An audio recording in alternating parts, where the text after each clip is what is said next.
ஊர்வலம் போகுது, ஊர்வலம் போகுது, ஊர்வலம் போகுது, இறுதி ஊர்வலம் போகுது. அன்று இறைவனின் ஊர்வலம், இன்று மனிதனின் ஊர்வலம். அன்று இறைவனின் ஊர்வலம், இன்று மனிதனின் ஊர்வலம். அதில் மாண்புகள் மலர்ந்திடும், புது வாழ்வுகள் பிறந்திடும். ஊர்வலம் போகுது, இறுதி ஊர்வலம் போகுது. சிலுவை பாதை. மனிதம் மனிதநேயத்தோடு வாழ. திரு அவையின் கலாச்சாரத்தில் தவக்காலம் மனமாற்றத்தின் காலம்.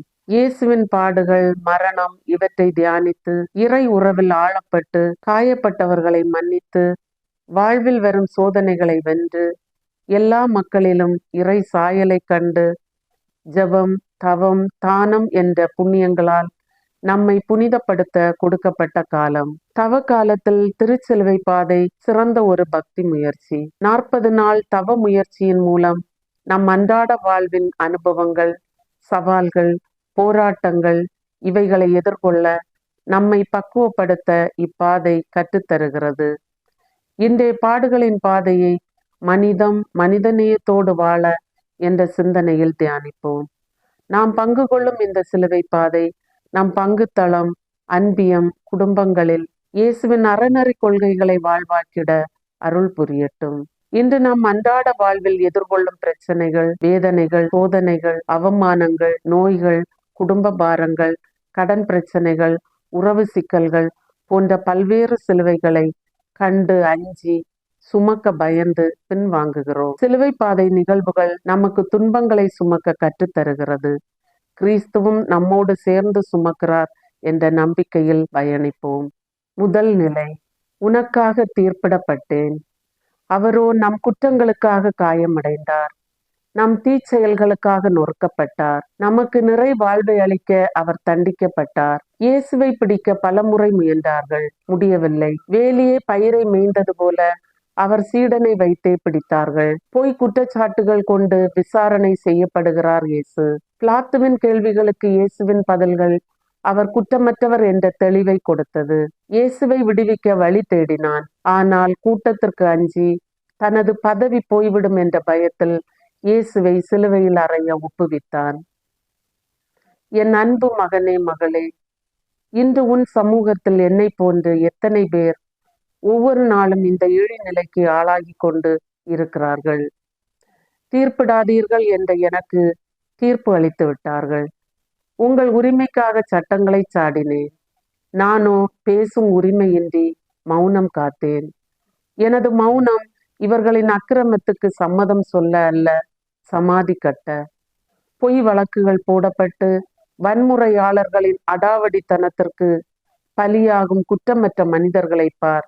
கேலிக்கும் ஏளனத்துக்கும் ஆளாகி தவறு செய்தவர்கள் செல்வாக்கு மிக்கவர்கள் என்று தெரிந்தால் அவர்களை பகைத்து கொள்ள விரும்பாமல் அமைதியாகி விடுகிறாயே. பதவி மீது ஆசைப்பட்டு அது தரும் சுகம், வசதி, அந்தஸ்துக்காக எத்தனை நேர்மையாளர்களை ஒதுக்கி ஓரம் கட்டி இருக்கிறாய்.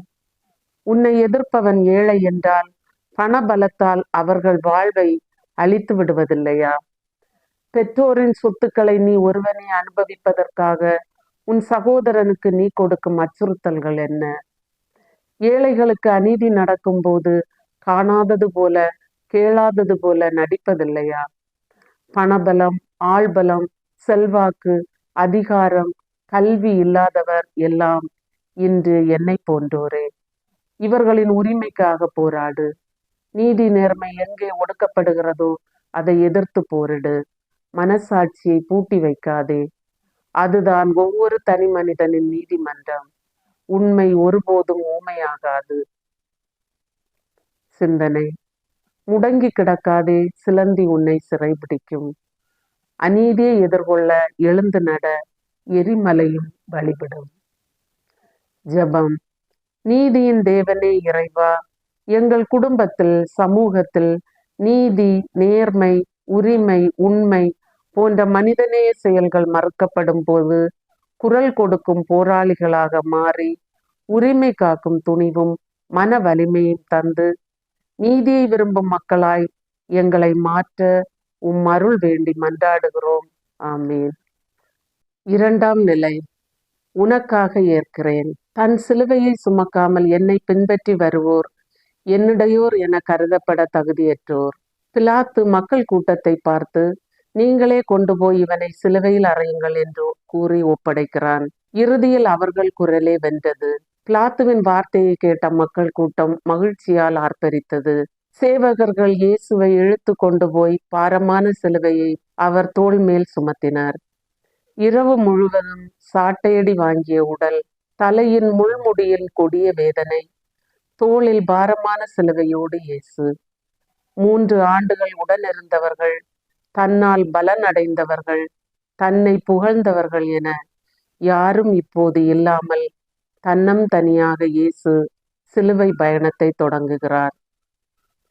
என் அன்பு மகனே, மகளே, சுமை சுமந்து சோர்ந்திருப்போரே, எல்லோரும் என்னிடம் வாருங்கள் என்று மொழிந்த எனக்கு ஏற்பட்டிருக்கும் நிலையை பார்த்தாயா? நீ கடும் சொல் பேசி எத்தனையோ உள்ளங்களை கண்ணாடி துண்டுகளைப் போல் உடைத்து சுக்கு நூறாக மாற்றியிருக்கிறாயே. அதுதான் என் தலையில் உள்ள முள்முடி. உடலாலும் உள்ளத்தாலும் எத்தனையோ இழிவான செயல்களை செய்து உன் சகோதர சகோதரிகளை களங்கப்படுத்தி இருக்கிறாய்.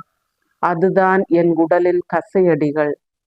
உன் சுய தேவைக்காக பொதுநல நோக்குடன் செயல்படும் பணியாளர்கள் மீது பொய் பழி சுமத்தி அவதூறு பேசியிருக்கிறாய். அதுதான் என் மனக்காயங்கள். உனக்கு வந்த துன்பங்களுக்கு பிறர்தான் காரணம் என்று பிறர் மீது பழி சுமத்துகிறாய். உன் வீட்டில் இருக்கும் வயது முதிர்ந்த பெற்றோரை சுமையாக பார்த்ததில்லையா? திட்டமிடாத செலவுகளால் கடன் சுமை உன்னை வாட்டவில்லையா? குடிநோய்க்கு அடிமையான கணவன் உனக்கு சுமை. பொறுப்பற்ற ஊதாரி பிள்ளை உனக்கு சுமை. பேராசை கொண்ட மனைவி உனக்கு சுமை. தன் விருப்பத்திற்கு ஊர் சுற்றி உல்லாசமாக வாழ அனுமதிக்காத பெற்றோர் பிள்ளைகளுக்கு சுமை. தீராத நோய் உனக்கு சுமை.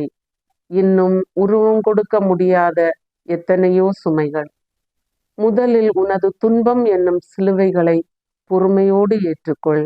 இல்லையேல் அவை உனக்கு சுமையாகத்தான் இருக்கும். எத்தனை சிலுவை சுமக்கிறாய் என்பது முக்கியமல்ல, என்ன மனநிலையோடு சுமக்கிறாய் என்பதுதான் முக்கியம். உனது அன்றாட சிலுவைகளை சுமப்பது எனது உடனிருப்பும் சக்தியும் எப்போதும் உன்னோடு இருக்கும்.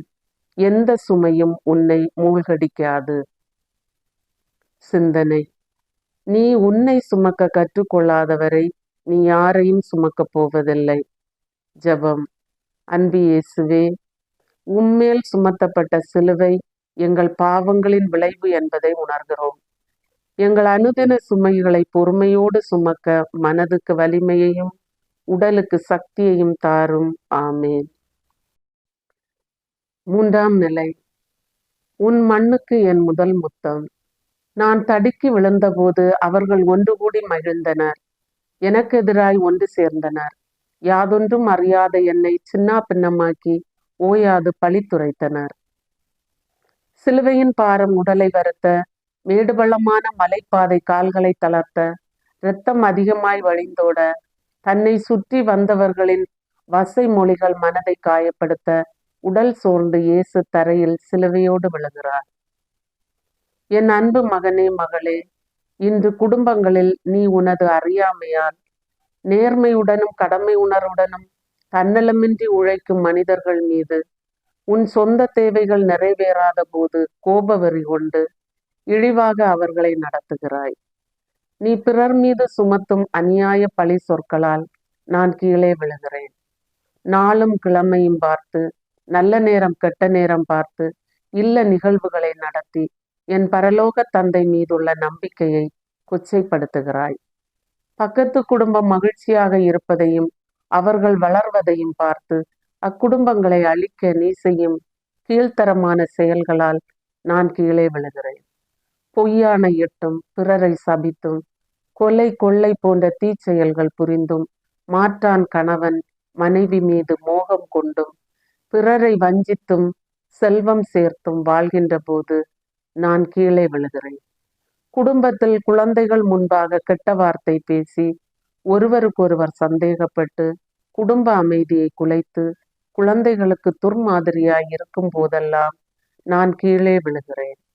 உன்னை காக்கும் இறைவனின் நம்பிக்கை குன்றி, குறிகேட்டல், ஜாதகம் பார்த்தல், மந்திரவாதம், பில்லி சூனியம் இவற்றில் நீ நம்பிக்கை கொண்டு என்னை புறம் தள்ளும் போது நான் கீழே விழுகிறேன். அவநம்பிக்கை, அதிநம்பிக்கை, மூட நம்பிக்கையால் உன் வாழ்வை சிதைக்காமல் என்னில் நம்பிக்கை வைத்து பிறரை அன்பு செய்து உன் நற்பண்புகளால் மீண்டும் எழுந்து நட நான் உனக்கு வழிகாட்டுகிறேன். சிந்தனை: நீ உன்னை சுமக்க கற்றுக்கொள்ளாதவரை நீ யாரையும் சுமக்கப் போவதில்லை. ஜெபம்: இரக்கம் நிறைந்த இயேசுவே, நாங்கள் தவறுகள் புரியும் மீண்டும் மீண்டும் உம்மை கீழே விழத்தாட்டுகிறோம்.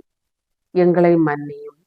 பழைய வாழ்வை விட்டுவிட்டு மனம் மாற்றம் பெற்று நற்செயல் புரியும் குடும்பங்களாய் வாழ்ந்திட வரம் தாரும். ஆமென்.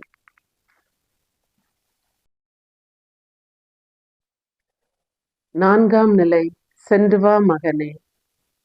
தந்தையின் ஆசி பிள்ளைகளின் குடும்பங்களை நிலைநாட்டும். தாயின் சாபம் அவற்றை வேரோடு பெயர்த்தெறிந்துவிடும். நானோ கணவனை அறியேன் என்ற வினாவோடு உன்னை கருத்தாங்கியவள். இந்த கோலத்தில் உன்னை பார்க்கவா மகனே. இதோ உமது அடிமை, உமது வார்த்தையின்படி ஆகட்டும் என்று என்னை அர்ப்பணித்தேன். மகனே, உன்னை குடிகாரன், போசன பிரியன், தச்சனின் மகன் என்றெல்லாம் ஏளனமாக பேசிய போது உன்னை வீட்டுக்கு அழைத்து வர வந்தோமே, அதையே என்னால் தாங்க முடியவில்லையே. இந்த கோலத்தில் நான் எப்படி மகனை தாங்க முடியும்? அன்பு தாய்மார்களே, உங்கள் மகன் இந்த கோலத்தில் நின்றால் உங்களால் தாங்க முடியுமா? ஏன் என் மகனை இப்படி வதைத்தீர்கள்? உங்களுக்கு நன்மை செய்தது தவறா? உங்களை கடினப்படுத்திய சட்டங்களை எதிர்த்து போராடினானே, அது தவறா? என் மகன் உங்களுக்காக பழியும் பாரமும் சுமக்கிறானே, உங்களுக்காக என் மகனையே தாரை வார்த்தேன். தந்தையின் விருப்பத்தை நிறைவேற்ற அவனை சென்று வா மகனே, வென்று வா என்று தேற்றி வழி அனுப்புகிறேன். என் அன்பு மகனே, மகளே, தாயில்லாத குழந்தை இவ்வுலகில் வாழ தகுதியற்றது என்பார்கள். அம்மாவின் பாசத்தை உணராத மனிதன் இவ்வுலகில் இல்லை. வீடு நிறைய ஆட்கள் இருந்தாலும் அங்கு அம்மா இல்லை என்றால் அது ஒரு பெருமையே.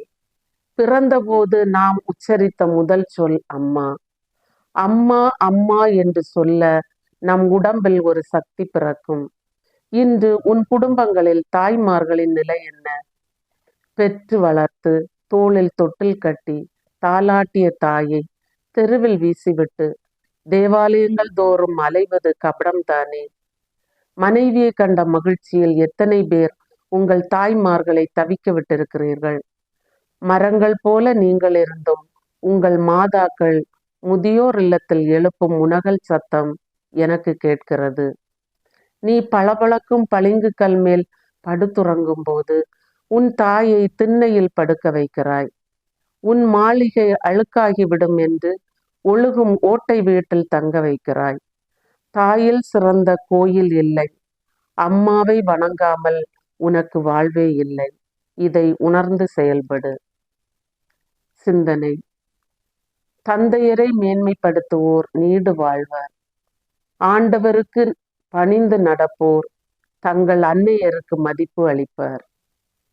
ஜெபம்: தாயின் சந்திப்பால் உறுதிப்படுத்தப்பட்ட இயேசுவே, நீரும் அம்மா மீது கொண்டிருந்த உறவு நெருக்கத்தால் இச்சமூகத்திற்கு ஆற்ற வேண்டிய கடமையை உணர்ந்து தியாக உள்ளத்தோடு செயல்பட்டீர். நாங்களும் எங்களை பெற்று வளர்த்து ஆளாக்கிய எங்கள் பெற்றோரை அன்பு செய்து உமது மீட்பின் பணிகளை தொடர்ந்து ஆற்றிட அருள் புரியும். ஆமேன். ஐந்தாம் நிலை. எனக்கு கிடைத்த உதவி. உன்னிடம் உதவி வேண்டுவோரிடமிருந்து உன் கண்களை திருப்பிக் கொள்ளாதே. உறவு என்பது உள்ளத்தை கொடுப்பதில், பாசம் என்பது பகிர்ந்து கொடுப்பதில், தியாகம் என்பது தன்னை இழப்பதில் துலங்க வேண்டும். வாய்மொழியோடு நின்றுவிட்டால் வாழ்க்கை வலுவிழந்துவிடும். உடல் காயங்களும் உள்ளத்து நெருடல்களும் வேதனை தீயில் ஆழ்ந்த நேரம் இதயத்தில் ஈரமுள்ள யாரேனும் ஒரு கணம் உதவ மாட்டார்களா என உள்மனம் ஏங்கி நிற்கும் இயேசு. ஆணிகள் அடிக்கும் முன் உயிர் பிரிந்து விடுமோ என எண்ணிய கயவர்கள் பயந்து சீமோனை கட்டாயப்படுத்துகிறார்கள். ஓர் அந்நியன், இயேசுவை அறியாதவன், அவர் அன்பை சுவைக்காதவன், அவர் போதனையை கேட்காதவன் உதவுகிறான். அவர் ஒரு மனிதாபிமானி. என் அன்பு மகனே, மகளே, 10 மாதம் தாய் சுமந்தாலும் நம்மை நெஞ்சில் சுமப்பவர்கள் தந்தையர்கள். வாழ்க்கை என்னும் சிலுவையை சுமக்க முடியாமல் தன் குடும்பம் நிலைகுலைந்து விடக்கூடாது என்று பொறுமையோடு சுமக்கும் தந்தையர்கள் இன்று வாழும் சீமோன்கள். உடலில் கொடிய நோய்கள் இருந்தும் அதை வெளிக்காட்டாமல் அதற்காகும் மருத்துவ செலவை தன் குழந்தையின் கல்விக்காக செலவு செய்யும் அப்பாக்கள். உழைக்கும் நேரத்தை விட கூடுதல் மணி நேரம் வேலை செய்து உடல் வலுவிழந்து பசி மறந்து அயராது குடும்பத்திற்காக உழைக்கும் தந்தையர்களின் தியாகம் இன்று நம் குடும்பங்களில் மதிக்கப்படுகிறதா? இவர்களின் உடல் உள்ள வலிகள் குடும்பத்தினரால் உணரப்படுகிறதா? உன் உதவிக்காக எத்தனையோ உள்ளங்கள் காத்து கொண்டிருக்கின்றன.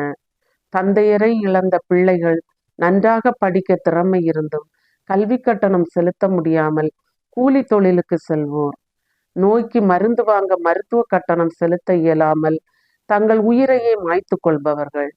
இவர்கள் எல்லாரும் ஒரு சீமோனின் கரத்துக்காய் காத்திருப்பவர்கள். அப்படி நீ உதவினாலும் நீ செய்த உதவி பிறர் அறிய வேண்டும் என்று விளம்பரம் செய்யாதே.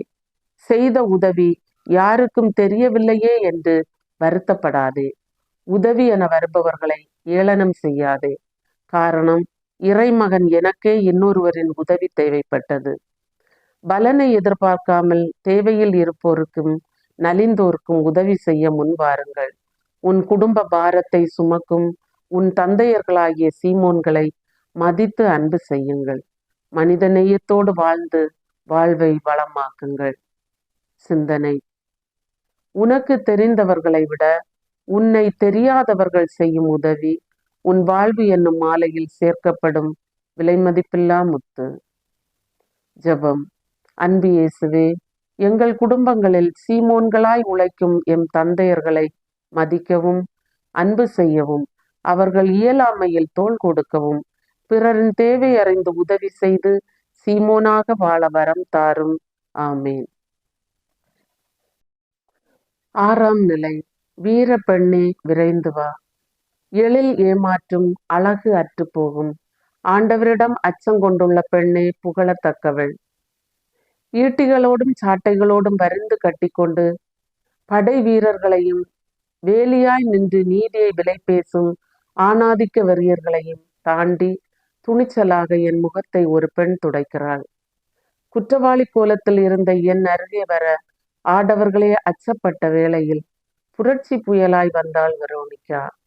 அவளின் வீரத்துக்கு பரிசாக இயேசு தன் திருமுகத்தை துணியில் பதிக்கிறார். என் அன்பு மகனே, மகளே, உன் கோழைத்தனத்தை நினைத்து நான் தலை குனிந்தேன். ஆனால் இந்த பெண்மணியின் வீரம் என்னை தலை நிமிர வைத்தது. பெண்ணே, வெரோனிகாவின் வீரம் உனக்கு ஒரு பாடமாக இருக்கட்டும். பெண்ணின்றி பெருமையும் இல்லை, கண்ணின்றி காட்சியும் இல்லை. உடலுறுதி கொண்ட ஆணை விட மன உறுதி கொண்ட பெண் சிறப்பு மிக்கவள். உன் சமூக குடும்ப உறவில் அனைத்து பகுதிகளிலும் நீக்கமற நிறைந்திருப்பவள் பெண். உன்னை வயிற்றில் சுமந்தவளும் உன் உடன் பிறந்தவளும் உன்னோடு வாழ்க்கை நடத்தி வருபவளும் பெண்ணே. உன் குடும்பத்தின் முதுகெலும்பே பெண்தான். பெண்மையை போற்றாத குடும்பம் சமூகத்தில் அந்தஸ்தும் மதிப்பும் பெறுவதில்லை. ஒரு பெண் காலடி எடுத்து வைத்த பிறகுதான் ஒரு கட்டிடம் வீடு என்ற கௌரவம் பெறுகிறது. இல்லாவிட்டால் அது வெறும் கட்டிடம் மட்டுமே. இன்று உன் சமூகத்தில் பெண்களின் நிலை என்ன? உரிமைகள் மறுக்கப்பட்டு போக பொருட்களாய் விளம்பரங்களில் வெளிக்காட்டப்பட்டு கட்டிய தாலியே அடிமைத்தனத்தின் சங்கிலியாய் நிலை பெறும்போது வெரோனிகாவை போல் வீறு கொண்டு எழு. கன்னி பெண்கள் கண்ணீரோடு வாழ்க்கை நடத்தும் அநியாயம் இன்றே முடிவுக்கு வர துணிந்து போராடு.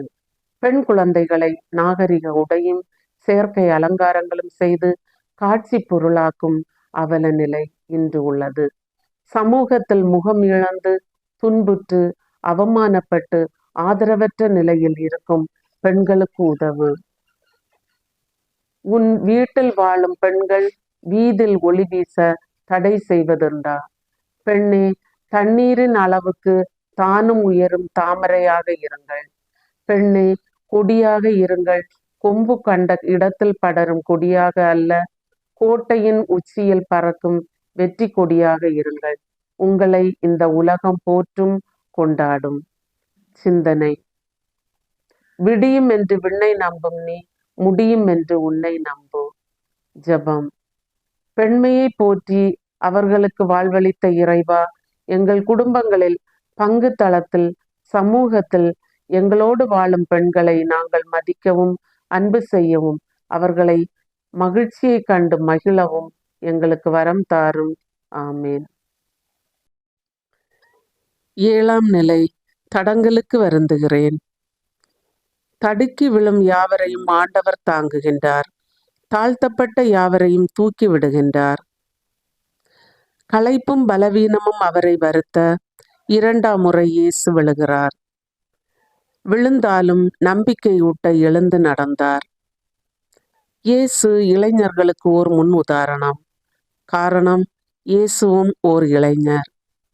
இந்த காரணத்துக்காகவே திருத்தந்தை இளமை என்பது வாழ்வின் தனி சிறப்பு வாய்ந்த எழுச்சியூட்டுகின்ற படிநிலை என்கிறார்.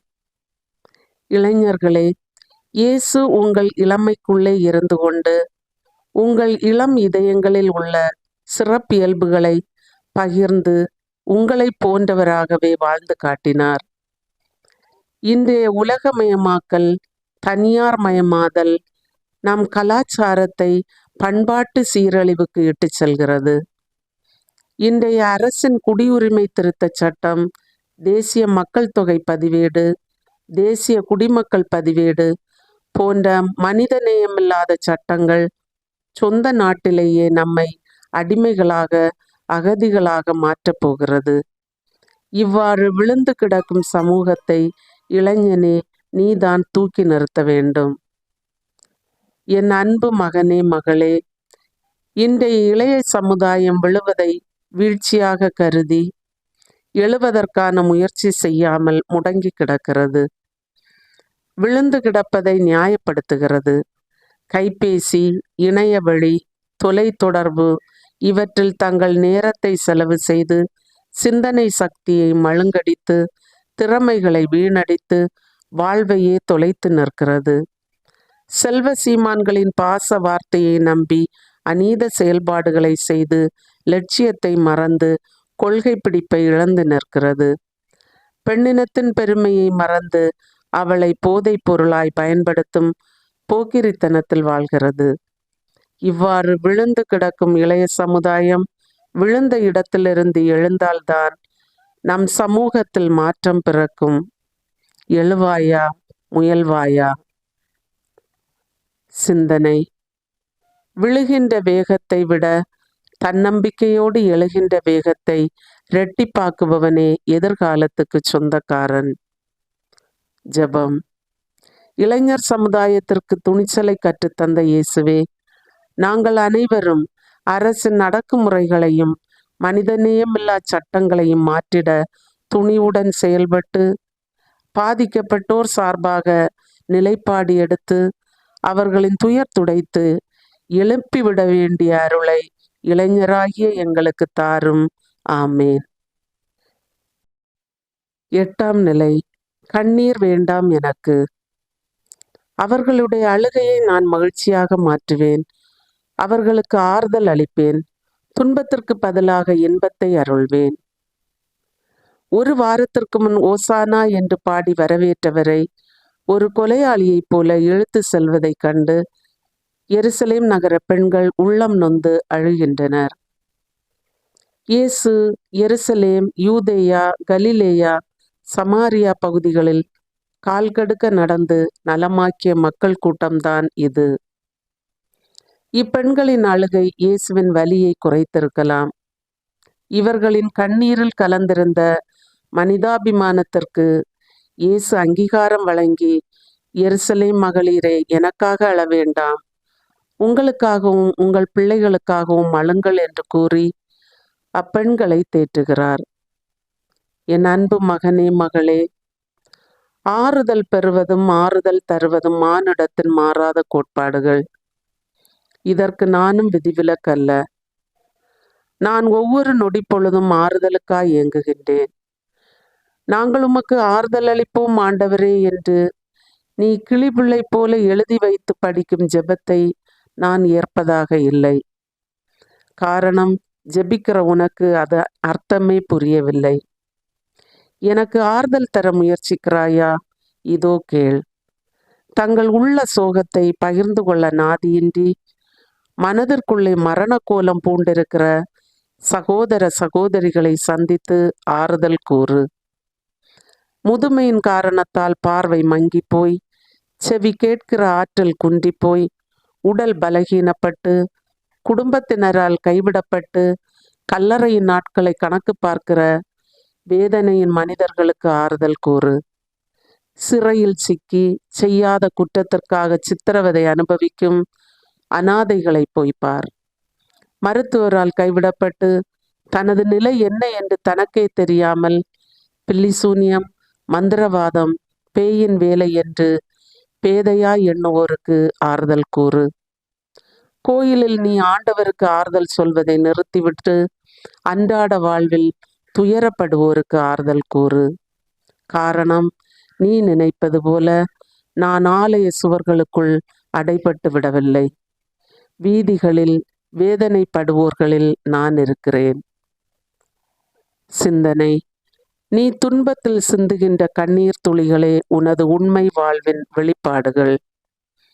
ஜெபம்: அன்பு இயேசுவே, உமக்கு ஆறுதல் அளிக்க விரும்பும் நாங்கள் எங்கள் உண்மை உணர்வுகளை துன்புறுவோர் மேல் திருப்பி ஆறுதலையும் வாழ்வையும் கொடுக்க அருள் புரியும். ஆமேன். 9ஆம் நிலை. மனதில் உறுதி வேண்டும். அவர் இகழப்பட்டார், மனிதரால் புறக்கணிக்கப்பட்டார், வேதனையுற்ற மனிதனாய் இருந்தார். காண்போர் தம் முகத்தை மூடிக்கொள்ளும் நிலையில் அவர் இருந்தார். அவர் இழிவுபடுத்தப்பட்டார், அவரை நாம் மதிக்கவில்லை. பாதை தடுக்க, பாரம் அழுத்த இயேசு 3ஆம் முறை கீழே விழுகிறார்.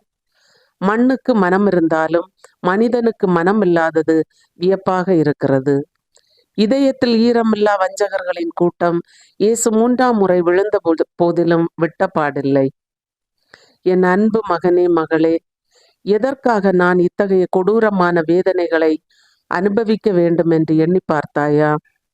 மனிதனாகிய உன்னை பண்படுத்தி பக்குவப்படுத்தி புனித நிலைக்கு உயர்த்தும் திரு அவை பங்கு தளங்களில் உனது பங்கேற்பும் ஈடுபாடும் என் நிலையில் உள்ளது. திரு அவையின் நெறிமுறைகளை கடைபிடித்து பங்கு தளத்தின் வழிகாட்டுதலை பெற்று உன்னை நெறிப்படுத்துவது உனது கடமை. பங்கில் வாழும் ஏழை எளியோரை இனம் கண்டு அவர்களுக்கு மறுவாழ்வு கொடுக்காமல் வெளிவேடத்தனமான உங்கள் வழிபாடுகளை நான் விரும்பவில்லை. நீங்கள் கொண்டாடும் திருவிழாக்களை நான் அருவருக்கின்றேன். என்னை நோக்கி கைகளை உயர்த்தி மன்றாடும் போது நான் செவி கொடுக்க மாட்டேன். காரணம், உங்கள் உள்ளம் தூய்மையற்றிருக்கிறது. உங்கள் தீச்செயல்களை அகற்றி நன்மை செய்ய கற்றுக்கொள்ளுங்கள். ஒடுக்கப்பட்டோருக்கு உதவி செய்யுங்கள். கைம்பெண்ணையும் அனாதைகளையும் கவனியுங்கள். இதுவே நான் விரும்பும் வழிபாடு. நான் உறையும் இந்த ஆலயம் உனக்கு அமைதியையும் நிம்மதியையும் தர வேண்டும். உனது பங்கு தளம் என் மதிப்பீடுகளில் உன்னை நெறிப்படுத்த வேண்டும். உன்னை வழி நடத்தும் திரு அவை உன்னை புனிதப்படுத்த வேண்டும். என்னோடு சேர்ந்து எழு, உன் பயணம் வெற்றி பெறும். சிந்தனை: உனக்குள் நடக்கும் போட்டியிலும் போராட்டத்திலும் வெற்றி பெறுவது உறுதி. விடாமுயற்சியோடு போராடினால். ஜெபம்: அன்பு இயேசுவே, நாங்கள் வேரோட்டமானதை மறந்து மேலோட்டமானதை தேடி செல்லாமல் உமது வார்த்தையை எம் பாதையாக்கி உமது லட்சிய வாழ்வை எம் வாழ்க்கை நெறியாக கொண்டு எம் பங்கு தளத்தில் மனிதத்தை தூக்கி நிறுத்தும் நற்பணிகள் ஆற்றிட வரம் தாரும். ஆமேன். 10ஆம் நிலை. உனக்காக அவமானப்பட்டேன். உங்களுடைய முந்தின நடத்தையை மாற்றி தீய நாட்டங்களால் ஏமாந்து அழிவுறும் பழைய மனிதனுக்குரிய இயல்பை களைந்து விடுங்கள். கல்வாரி மலை வந்துவிட்டது. சிலுவை பயணம் முடிந்துவிட்டது. ஆனால் இன்னும் சிலுவை அகலவில்லை. மனதை, மானத்தை, மனித மாண்பை கிழிக்கின்ற ஒரு கொடூரம் இங்கே அரங்கேற உள்ளது. இயேசு நிர்வாணமாக்கப்படுகிறார். ஆடையே மனிதனின் மானம். அது அவிழ்க்கப்பட்டால் அவமானம். என் அன்பு மகனே, மகளே, என் தாய் ஆசை தீர அழகு பார்த்த என் ஆடையை மரத்திலிருந்து பட்டையை உரிப்பது போல் என் உடலோடு ஒட்டியிருந்த துணி காயங்களை காயப்படுத்தி கிழிந்து வருகிறது. என் உடல் கிழிகின்ற அளவுக்கு ஆடையை உரித்தவர்கள் அந்த ஆடை கிழிக்கப்படாமல் ஒருவரே எடுத்துக்கொள்ள சீட்டு போட்டு பார்க்கின்றனர். ஆடைக்கு தந்த மரியாதை கூட எனக்கு தரவில்லை. ஆடை உடுத்துவது அலங்காரத்திற்கு என்று நினைத்து அங்கம் மறைக்க வேண்டிய ஆடையை அலங்காரத்துக்கு பயன்படுத்தி இன்று அநேகரை பாவத்தில் வீழ்த்தவில்லையா? உன் நாகரிகமற்ற பேச்சால் பிறரை அவமானப்படுத்தியதில்லையா? உடல் இச்சைக்கும் உல்லாச வாழ்வுக்கும் ஆசைப்பட்டு பெற்ற குழந்தைகளுக்கு விஷம் கொடுத்து கொலை செய்த பெண்கள் இல்லையா? பணி வாழ்க்கையில் ஈடுபட்டு பொது வாழ்வு நடத்துபவர்களின் பெயரை கெடுப்பதற்கு பாலியல் குற்றம் என்ற ஆயுதத்தை கையில் எடுத்து நிற்கும் போலிகள் ஏராளம்.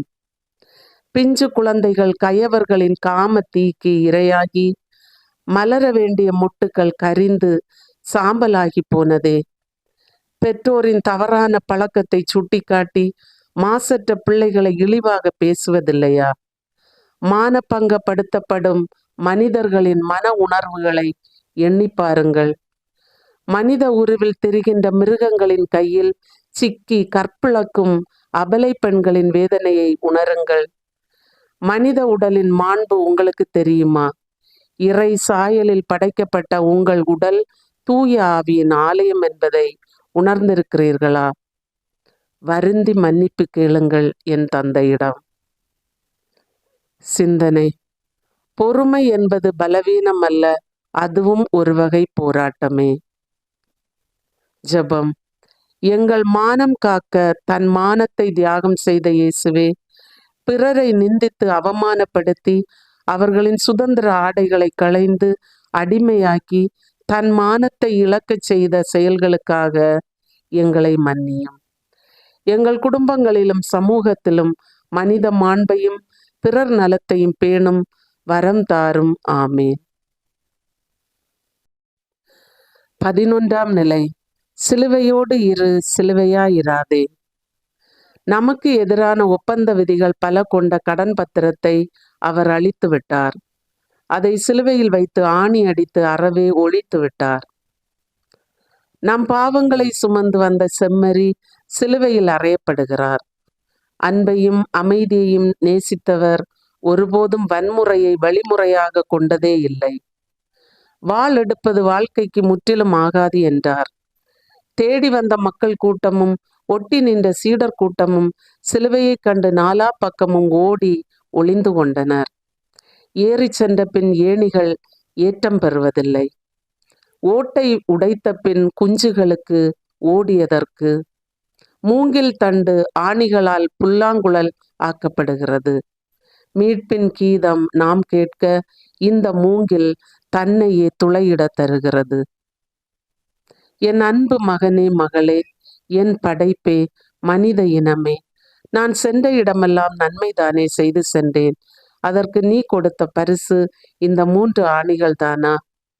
பாவத்தால் வெட்டப்பட்ட உன் உறவுக்கு கட்டுப்போட உன்னை தேடி ஓடி வந்த உன் கால்களுக்கு எங்கு உதவி தேவைப்பட்டதோ அங்கு விரைந்து சென்று உதவிய என் கால்களுக்கு ஓர் ஆணிதான் பரிசா? நோயினால் வாடிய உன்னை குணப்படுத்திய இந்த கைகளுக்கு பகைவர், நண்பர் என்று எந்த பாகுபாடுமின்றி எல்லோரையும் மனித நேயத்தோடு அரவணைத்த இந்த கைகளுக்கு நீ கொடுத்த பரிசு 2 ஆணிகள் தானா? மனித தன்மையை ஏன் மனிதா மிதித்து விட்டாய்? உனக்கு 2 கண்கள் கொடுத்தது ஒன்று உன் தேவையை கவனிக்க, மற்றொன்று உன் அயலானின் தேவையை கவனிக்க. 2 கைகள் கொடுத்தது, ஒன்று உனக்கு உதவ, மற்றொன்று உன் அயலானுக்கு உதவ. நலிந்த ஒருவர் ஒருவேளை சோற்றுக்காய் உன் வீட்டு கதவை தட்டிய போது நீ உன் வீட்டு கதவோடு உன் உள்ள கதவை மூடிவிடுகிறாயே. வசதி படைத்தவன் நலிந்த ஒருவனுக்கு உதவினால் இந்த சமுதாயத்தில் கையேந்துவோரையும் காண முடியாது. இன்னும் உன் இனத்தை சிலுவையில் அறைந்து கொண்டுதான் இருக்கிறாய். சிறை கூடங்களில், அநாதை இல்லங்களில், முதியோர் இல்லங்களில், செங்கல் சூளைகளில், முந்திரி ஆலைகளில், பெரிய தொழில் நிறுவனங்களில் நான் வஞ்சிக்கப்படுகிறேன். வரதட்சணையும் சீர்வரிசையும் குறைந்துவிட்டால் மாமியார்களால் துன்பப்படும் மருமகள்களை எண்ணி துன்புறுகிறேன். குடும்பங்களில் சந்தேக சிலுவையின் மனைவியரை அறையும் கணவர்களை நினைத்து கண்ணீர் வடிக்கிறேன். ஒருவரை ஒருவர் அன்பு செய்ய சொன்னேன், நீங்களோ பிறர் வளர்ச்சியை சகிக்காதவர்களாய் நம்பிக்கை துரோகம் செய்கிறீர்கள். சிலுவையோடு இருக்க முயற்சி செய், யாருக்கும் சிலுவையாயிராதே. சிந்தனை: இரக்கப்படுபவன் ஏமாந்து போகலாம், ஆனால் தாழ்ந்து போவதில்லை. ஜெபம். அன்பு இறைவா, வறுமையும் வெறுமையும் தனிமையும் ஒன்று சேர்ந்து வாட்டும் குடும்பங்கள் இன்னல்கள் நீங்கி இன்பமாய் வாழ வழி செய்யும். உம் காயங்களுக்குள் எங்களை மறைத்தருளும். எங்கள் உள்ள காயங்களை ஆற்றி அமைதியை தாரும். ஆமேன். 12ஆம் நிலை. உனக்காக நான். கிறிஸ்து நமக்காக தன் உயிரை கொடுத்தார். இதனால் அன்பு இன்னதென்று அறிந்து கொண்டோம். ஆகவே நாமும் நம் சகோதர சகோதரிகளுக்காக உயிரை கொடுக்க கடமைப்பட்டிருக்கிறோம்.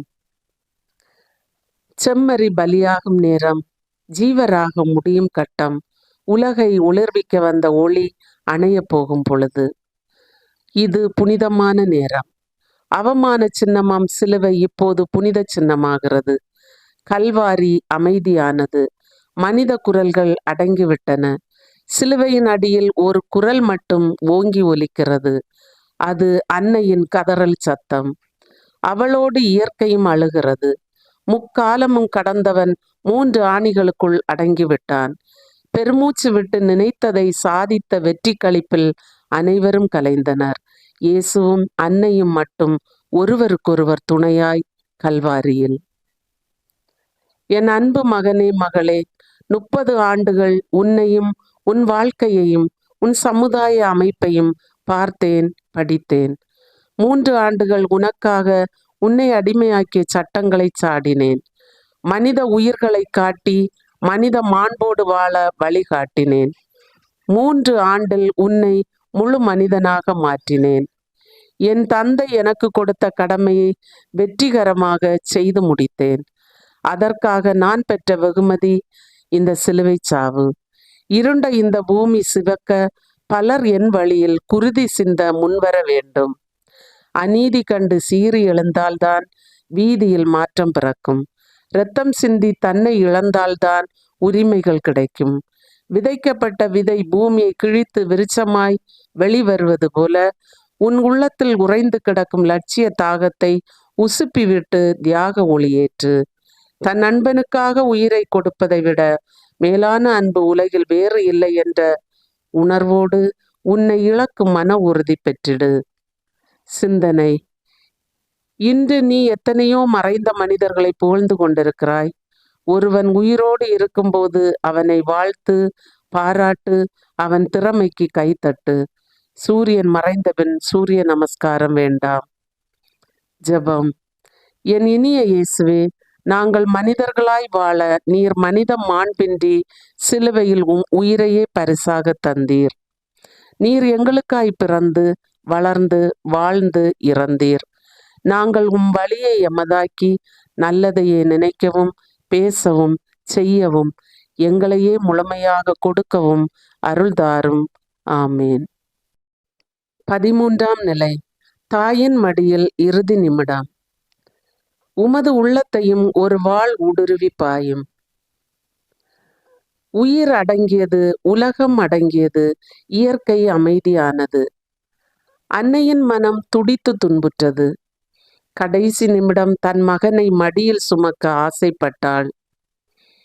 மடியில் உயிரற்று கிடந்த மகனை பார்க்க பார்க்க 33 ஆண்டுகளுக்கு முன் தன் மடியில் குளிர்ந்த இரவில் விரிந்த மொட்டு வாடி வதங்கி கிடப்பதை பார்த்து அன்னை அழுகிறாள். என் அன்பு தாய்மார்களே, உங்கள் குழந்தைகள் உங்கள் குழந்தைகள் இல்லை. அவர்கள் உங்கள் வழியாக உலகுக்கு வந்தவர்கள். உங்கள் அன்பையும் அரவணைப்பையும் கொடுங்கள். உங்கள் தன்னல எண்ணங்களை அவர்கள் மீது சுமத்தாதீர்கள். காரணம், அவர்கள் தங்கள் எண்ணங்களோடு இந்த உலகுக்கு வந்து விடுகிறார்கள்.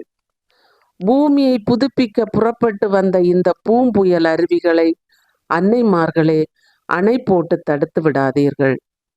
இந்த உலகின் அடிமை விலங்கினை உடைக்க துடிக்கும் உறுதி கொண்ட இந்த கரங்களுக்கு நீங்கள் கைவிலங்கு போட்டு விடாதீர்கள். தாய் தந்தையரே, பெற்றதோடு உங்கள் கடமை முடிந்ததென எண்ணாமல் பொறுப்புள்ள பெற்றோராய் உங்கள் பிள்ளைகளை சமூக நலமும் அக்கறையும் உள்ள பிள்ளைகளாய் உருவாக்குங்கள். உங்கள் பிள்ளைகளை பொறியாளராக்க வேண்டும், மருத்துவராக்க வேண்டும், வழக்கறிஞராக்க வேண்டும் என்று கவனம் கொள்கிறீர்கள். இவர்களை எப்போது மனிதர்களாக்குவீர்கள்? நான் வாழ்ந்த சூழ்நிலைக்கும் நீங்கள் இப்போது வாழும் சூழ்நிலைக்கும் வேறுபாடுகள், மாறுபாடுகள் உண்டு. நான் மறுக்கவில்லை. சிலுவையில் அறையும் சிலுவையில் அறையும் என்று கூறிய மக்களைப் போல நன்றியற்றவராய் சிந்தையற்றவராய் இருக்காதீர்கள். நீதியின் கண்கள் குருடாகாமல், நியாயங்கள் விலை போகாமல், சமுதாயத்தின் வளர்ச்சியில் உனக்கும் பங்குண்டு என்ற உணர்வை உங்கள் குழந்தைகளுக்கு ஊட்டுங்கள். இதோ உன் தாய் என்று தன் தாயை உங்களிடம் கொடுத்த மகனிடம், இதோ உன் பிள்ளை என்று நான் கொடுக்கும் வகையில் உங்கள் குழந்தைகளின் வாழ்க்கை அமைய வேண்டும் என்பதே என் விருப்பம். சிந்தனை: வலி இல்லாமல் வாழ்க்கை இல்லை, வலிக்கிறதே என்றாலும் வாழ்க்கை இல்லை. வலியை மீறி நிற்க வேண்டும், அதுதான் வாழ்க்கை. ஜெபம்: துன்பங்களை மன உறுதியோடு ஏற்ற என் அன்பு அன்னையே, இறைவனின் திட்டத்தை நீர் இறுதி வரை ஏற்று வாழ்வில் எதிர்கொண்ட சவால்களை எல்லாம் திறந்த மனதோடு ஏற்றுக்கொண்டீர். உமது வழிகாட்டுதலில் வாழும் நாங்களும் எங்கள் பிள்ளைகளை லட்சிய வீரர்களாய் உருவாக்க வரம் தாரும் அம்மா. ஆமேன்.